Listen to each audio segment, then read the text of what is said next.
contaminados pelo vírus da mosca azul. Isso que você falou, isso é um risco. Porque nós estamos numa sociedade que, por exemplo, um dos grandes do MST hoje é o reitor da UNB do campus lá de Planaltina, da UNB. Então, Antônio Pasquete. Gente boa, fez a dissertação de mestrado dele, o MST, empresa social. Ele trabalhava na área internacional, sobre as parcerias e tudo e tal, por aí. Então tem isso. Tem a Soninha do MST aqui, fez doutorado na FAI, hoje passou no concurso, é professora da UENG. Mas eles se afastam da... Não, aí a maioria está lá na universidade, mas continua sendo um tronco lá. É uma referência. Agora, concluindo, e aí o MST criou também a Escola Nacional Florestan Fernandes. Então, por exemplo, tem um encontro, todo ano faz um encontro Encontro Nacional dos Professores Universitários que apoia ou é cúmplice da luta do MST.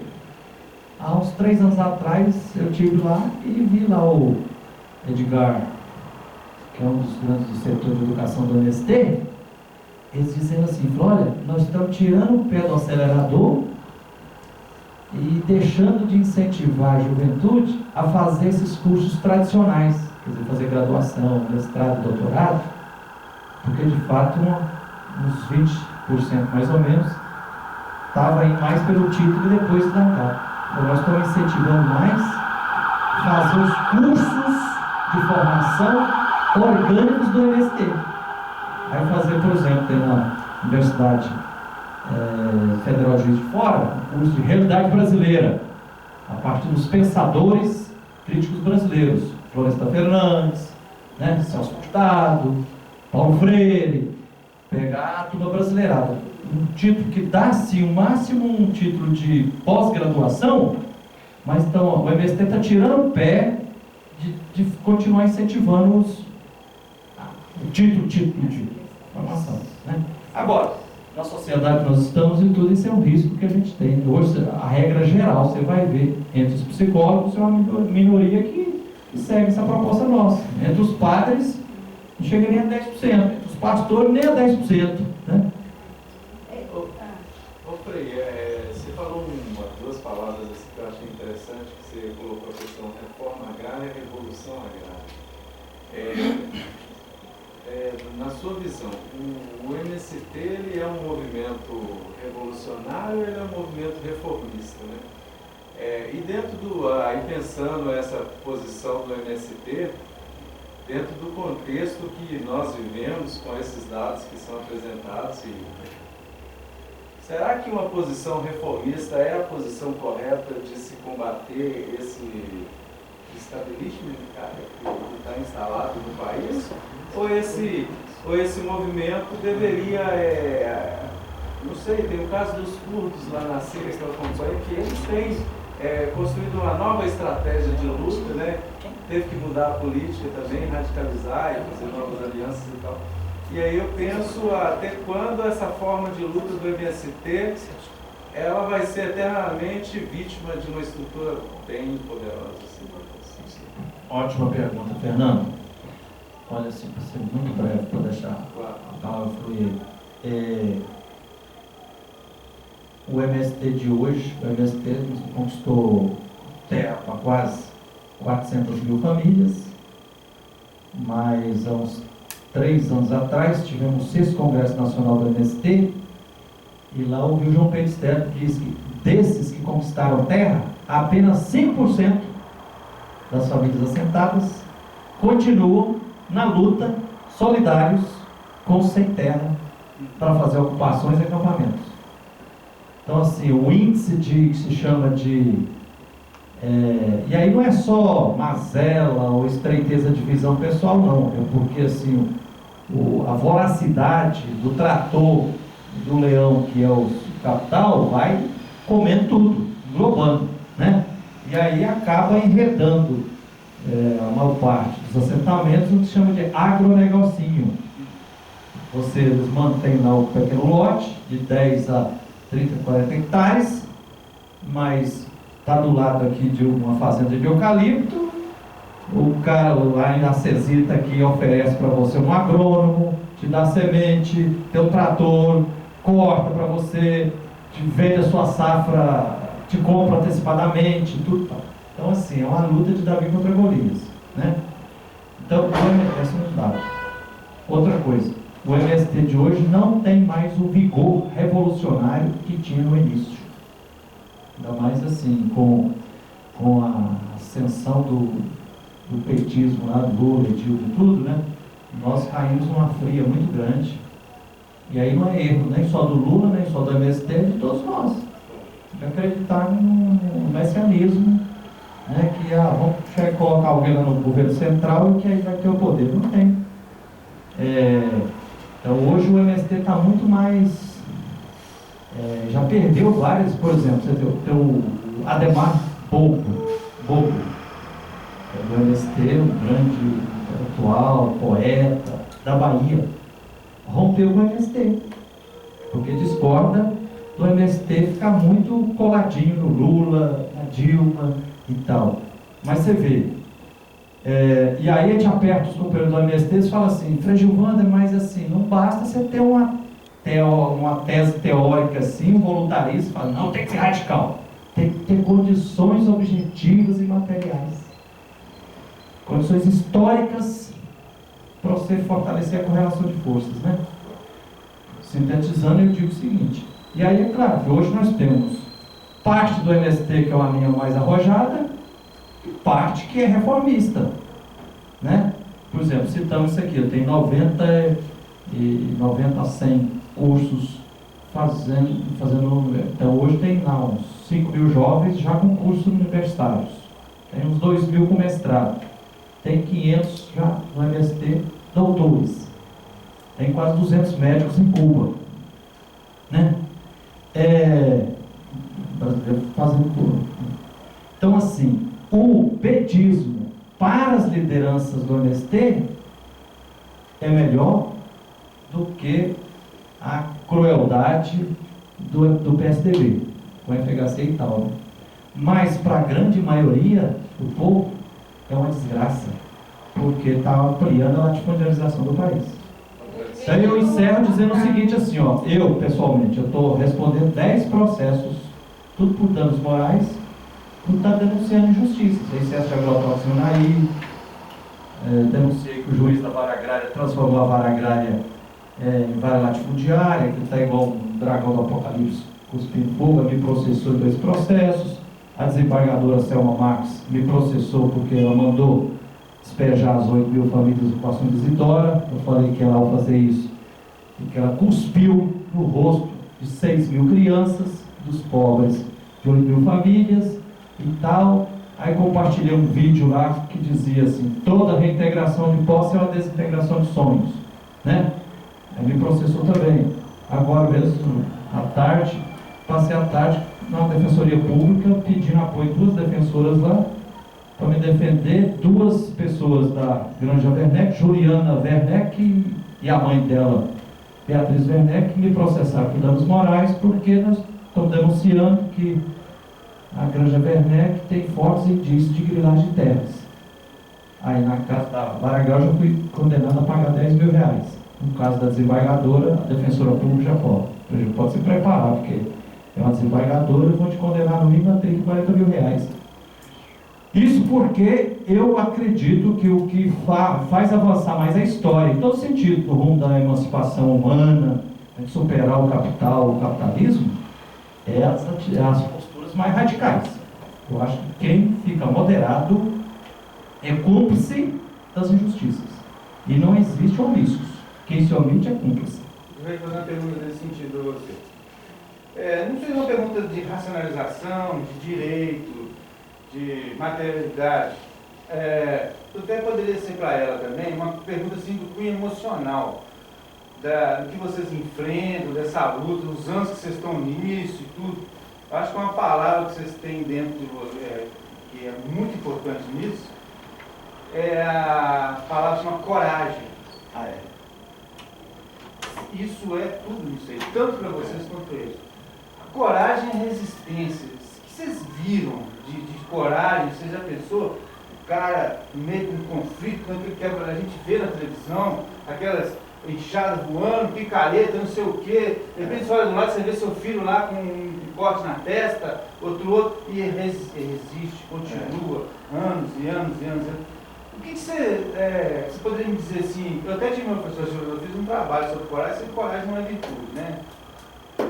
Virtude é uma coisa que você tem que fazer sem ninguém ver. Eu salvo uma mulher ali no meio do nada, ninguém vê. Se eu me explodir numa bomba,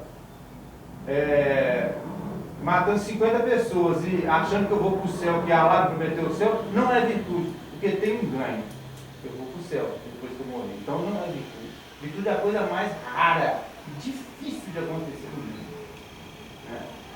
Então eu gostaria de te perguntar isso sobre a coragem. O que você viu, o que você achou da sua experiência, desses vídeos de coragem, que é a coisa mais linda do mundo em relação à coragem, nesse tempo que vocês estão aí lutando? Eu acho que vocês são super corajosos. Ótima questão, uma palavrinha, vou deixar para você, vou ter que encurtar aqui.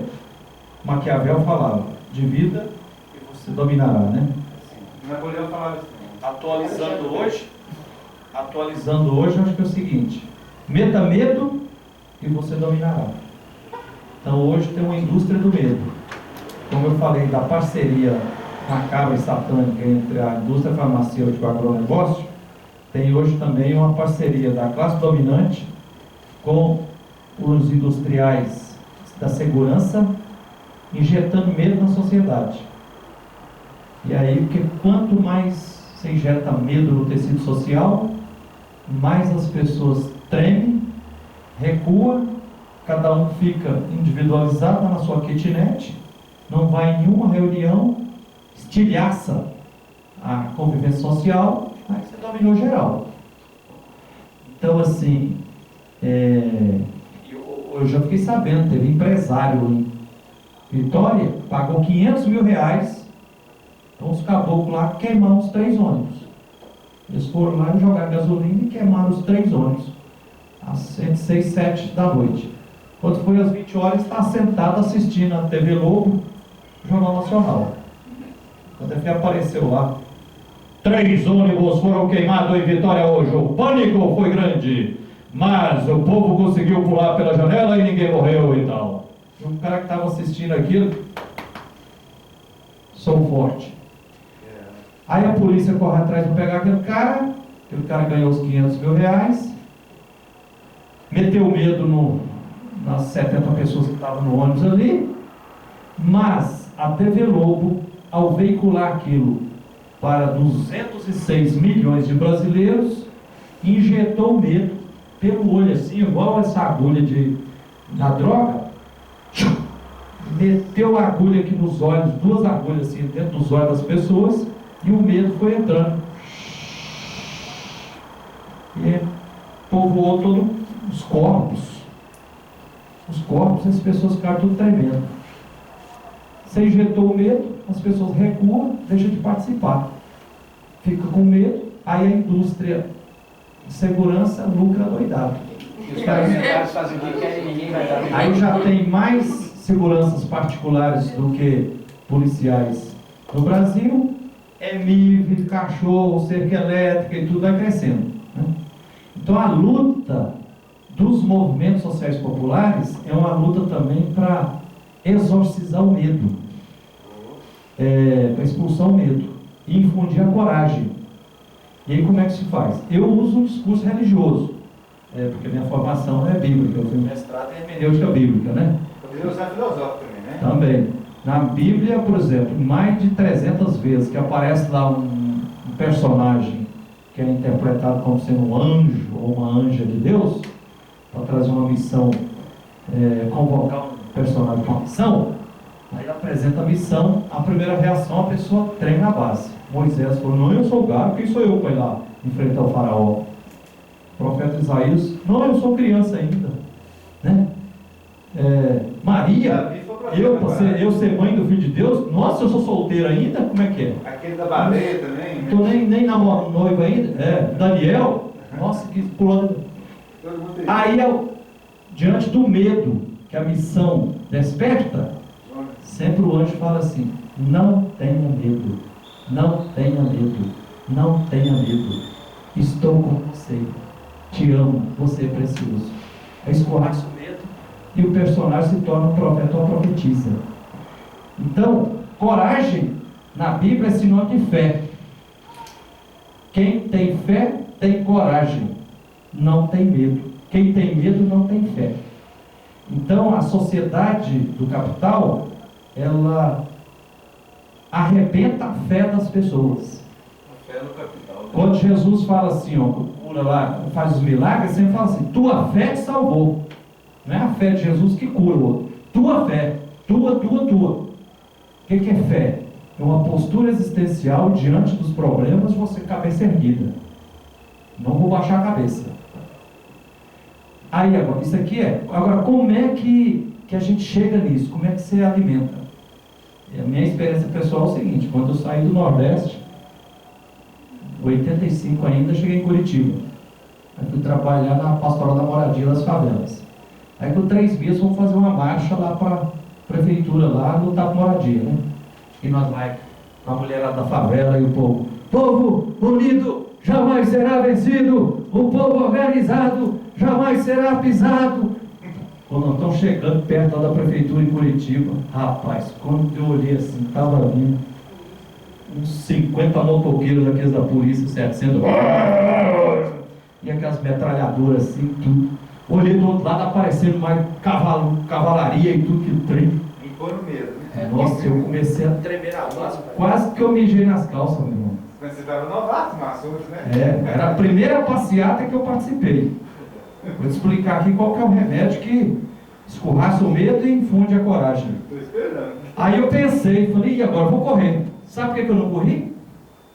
Porque eu vi que quando vi aqui, a mulherada, em vez de pular para trás, aí que as mulheres apertaram o passo e gritando e tudo e tal, e foi para cima da polícia. Eu falei: se as mulheres estão honrando a saia, eu não vou honrar a calça? Não é possível, eu correr fica feio, né?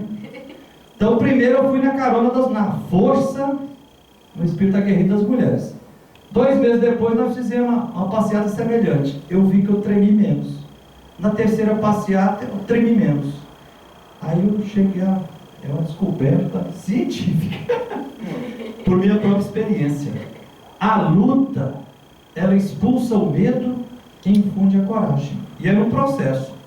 Quanto mais você se compromete na luta, mais você vai adquirindo paixão e amor pelo outro, e você vai perdendo o medo e adquirindo a coragem. E também você começa a se doar mais. E chega num ponto também, eu, por exemplo, já estou com 53 anos. Papai já morreu. 59 anos de chagas. Eu sou indignado por isso, porque ele é vítima da injustiça social. Se não tivesse o tal do barbeiro, se eu tivesse casa digna, ele não teria morrido. A mamãe morreu de Alzheimer. Já mataram 5 companheiros lá em Felisburgo. Mataram 2 coordenadores nossos aqui. Se me matarem, estou no lucro. Mataram. Che Guevara morreu muito mais novo que eu. Ué. Jesus foi assassinado com 33 anos. Então a gente perde o medo. A gente começa a perceber que se doar pelo outro passa a ser valor. Esse é um dos pontos. Outra coisa que eu acho que reforça a coragem é que os exemplos concretos começam a demonstrar que é um caminho que gera mais vida, mais dignidade humana, dá um salto de qualidade, é na luta coletiva, né? Aqui, ó, nos últimos 10 anos foram para ocupações urbanas em Minas Gerais 50 mil famílias, 250 mil pessoas. Nesses 10 anos, essas 50 mil famílias já construíram na raça, em Minas Gerais, 30 mil casas. Só que em Belo Horizonte, 18 mil casas construídas na raça. O tempo todo brigando com polícia, com jagunços, com não sei o que e tudo, e perdendo esses 2 companheiros e tudo, enfrentando e tal, para se libertar da cruz do aluguel. Aí você chega à conclusão, fala: tá vendo nossa força? Se eu ficar só no individual, eu não consigo dar nem 1000 tijolos para cada um. Então a força coletiva, então vale a pena. Fabiana. Acho que o Biano falou da menina do afeto, e que é Eu ia lembrar, eu ia lembrar a questão mais teórica da psicologia que a gente encontrou, que foi justamente Spinoza e Vygotsky. Porque o Vygotsky, da psicologia sócio-histórica, né, e pensando mesmo numa sociedade, ele chega a dizer outra sociedade, uma sociedade socialista, e não fica muito tempo nisso, mas ele desenvolve psicologia da arte, ele desenvolve a questão das emoções e dos sentimentos, e ele bebe a base filosófica do Vygotsky é Spinoza. E o Baruch Spinoza, ele foi, né, um filósofo que foi expulso, né, de todas as igrejas, da judaica, da cristã, e ele postula muito uma discussão sobre o comum. Então, os afetos políticos do comum, um pouco nessa ideia de que é isso, a coragem que vai ser a oposição ao medo, né? E não a esperança, mas a ação concreta. Então, para ele, tem uma diferença entre passividade e atividade. Então, os afetos alegres são ativos. Ativos não só no sentido individual, mas no sentido coletivo. E ele fala, não posso ser feliz, né, se a humanidade não é. Então, como eu vou atingir a felicidade individual, sendo que, né, os outros humanos estão em condições degenerativas. Então, um pouco isso, mas ele fala de uma maneira diferente. E o Vygotsky retoma, a Bader Savaia lá em São Paulo retoma, e ela tem trabalhado com isso. Ela lê muito a Marilena Chauí, que trabalha com Spinoza também. Então seriam essas mais as referências teóricas. E isso é tão importante, a questão do medo, quando a gente vai estudar essas coisas relacionadas à violência extrema, a massacres, a golpes militares, a ditaduras, etc., que na filosofia tem todo um campo. E eu achei um livro organizado, que foi um ciclo de conferências, organizado pelo Adalto Novaes. O Adalto Novaes, e o nome do livro é Sobre o Medo. E tem um capítulo da Marilena Chauí que ela discute a questão do medo, né, e tudo. E eu até fiquei emocionada porque quando para a gente ter uma licença de algumas horas na PUC Minas para fazer doutorado, você precisa que a sua orientadora faça uma avaliação da sua performance, né? Aí, a Bader, quando ela foi me avaliar, eu achei muito interessante, porque ela falou assim, ela é muito corajosa, porque, então, isso não é bem um critério para avaliar um bolsista, né, um pesquisador, mas ela usou, ela escreveu isso para mim, sabe? Me emocionou, porque ela falou, ela é muito corajosa. Então, assim, às vezes mais o que me valorizava era o fato de eu ter coragem de ir mesmo para esse lugar, para um acampamento com conflitos, né? Porque... E isso foi muito complicado também, porque o trauma deles, a gente também fica afetado por esse trauma, por esse sofrimento. Igual eu tinha falado, eu fiquei um pouco doente de tanto ter que estudar essas questões, né? E as pessoas banalizam isso, né? Como se não fosse assim. Mas se eles estão traumatizados e você escuta tanto aquilo, como que é isso? É claro que a gente precisa de apoio psicológico, né? E eu tive. Mas... Só uma coisa que eu ia falar. Lá, eu tinha feito uma homenagem ao Marcos Vinícius, que foi um psicólogo recentemente assassinado. Acho que faz 1 ano e pouco, ele estava numa área de quilombos, né? Então é gravíssimo mesmo. Você está numa área daquela, tanto os trabalhadores rurais estão suscetíveis, né? Quanto funcionários públicos, né? Igual o caso de Unaí, que o Frei de Bandeira acompanhou e acompanha. E também qualquer profissional que vá sem suporte, por exemplo, o Frei Vander comentou aqui, eu tinha até esquecido, que na época a gente precisou de transporte, ele conseguiu um contato e nós conseguimos pelo tal de Manuel Costa, não era? Foi, é o secretário. Depois ele falou, depois ele ofereceu transporte algumas vezes pra gente, então a gente chegava lá, eu com meus alunos, no carro do governo, estadual. Então, você sentia mais proteção do que baixar lá naquela rodoviária de Felisburgo, de Jequitinhonha. Sério, eu desci do ônibus de Jequitinhonha e olhava para um lado e olhava para o outro. Porque eu sabia que podia ter capanga, os capangas estavam todos soltos, eram mais de 12. 18. Pois é. Então, você pensa, uma vez eu fui andar com uma dona, a dona Dinei era a mulher de Juvenal que foi assassinada. E eu ficava na casa dela hospedada, porque ela hospedava a gente, né? Ela é uma gracinha, né? Eu tenho que voltar lá para rever, que a gente fica envolvido realmente com as pessoas, né?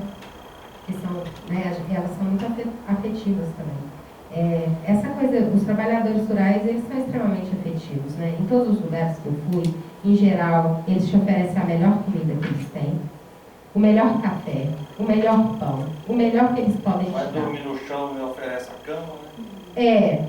E você vai na casa e fala assim, aqui tem um licor que eu fiz, é o licor que ela fez que é pra ela, né? Das poucas coisas boas, assim, que vai conseguir fazer, não vai ser tanto licor, é aquele. Ela quer que você beba. Então as histórias são assim. E a dona Dinei foi passear comigo, passear assim, né? Na cidade. A gente foi visitar uma outra casa que tem, né? Ela falou assim, Fabiana, vem cá pra você ver. Aí eu saí lá fora, tinha um capanga, que foi dos capangas do massacre, que estava envolvido no massacre, e ele estava com 2 facões. E ele estava fazendo assim. Batendo faca no outro? Isso. Ameaçando a gente de longe. E ele morava na casa. E a casa dele era em frente à casa dos... Porque assim, teve capanga que também ocupou e acampou com o pessoal durante o Depois foi tempo. expulso Porque... do movimento e tomou capanga. Porque aí eles falam até peneira. No movimento social, como que você seleciona? Não tem seleção, é um processo. Aí começa uma peneira, fala assim, olha, essas pessoas aqui, tá vendo esse sujeito aqui, ele está apresentando muito problema. Aí expulsou, aí ajudou a armar, né? Que é o comando mesmo é do fazendeiro, pelos relatos, né? Obviamente, o comando foi do fazendeiro. Agora, os capangas, eles também têm motivos ou não têm motivos. É uma coisa complexa. Eles não têm também uma consciência sobre a questão e até um afeto, né? São pessoas que chegam naquele ponto mesmo de que... Enfim, outra coisa que eu queria comentar é que naquela outra pergunta anterior, eu queria colocar uma seguinte questão. Por exemplo, uma pessoa que foi do Movimento Sem Terra... Na minha visão, ela não, como psicóloga, ela não tem que ser sem terra a vida toda. Ela pode sim querer, e alguns assentados sim que eu conheci no assentamento 1º de junho, que falam isso, que são militantes até hoje, que os filhos estão, porque quando tem manifestação, eu sempre encontro as filhas da Dona Maria e da Dona Antônia, porque Dona Maria e Dona Antônia não vão mais com mais de 60 anos, talvez, poder vir para a ação, mas as filhas estão. Mas o que eu ia comentar é, vamos que uma pessoa foi do Movimento Sem Terra, entrou no Movimento Sem Terra, teve uma luta lá. Enquanto ela teve a luta, atuou, e ela tem a sua história.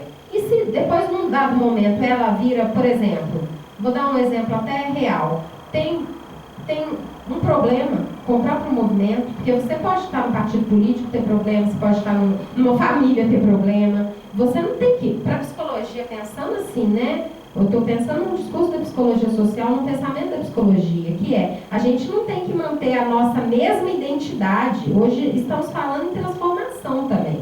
Não estou falando que é também negar a luta, negar as raízes, mas estou falando assim, tem momentos e momentos e você às vezes sai do movimento sem terra por uma questão. E é complexo ser de um movimento social. Eu não vou contar todos os casos que eu tenho vários casos para contar, já vi muita coisa, mas são coisas que até eu mantenho sigilo, de muitas coisas não vou falar, não é assim, né? Não eu é perfeito, para perfeição vocês. não existe em lugar nenhum, né? Eu ia chegar num ponto assim, que você de repente forma e vai atuar, por exemplo, com moradores de rua. Você saiu do movimento sem terra e depois você vira um assistente social e vai trabalhar com moradores de rua. Eu pergunto, qual seria o problema? Entendeu? Então, eu queria desmistificar um pouco isso. É a mesma mistificação que existe em relação a um trabalhador, uma pessoa da cidade e que queria ocupar terras. E a pessoa fala assim, mas ele não é rural. Mas não existe isso. Você pode optar por virar rural, ué. Tem duas... né? Estou lembrando agora, tem 2 jovens. Tem a Anésia, que deve ter conhecido a Tomiritinga, e a Flávia, de Governador Valadares, lá do assentamento Osiel, né? que era a Fazenda Ministério, que foi um dos pontos de eclosão do golpe militar de 64, né? Essas duas, a Flávia e a Nésia, fizeram medicina em Cuba e hoje trabalham lá, fizeram concurso e trabalham no PSF do Sul.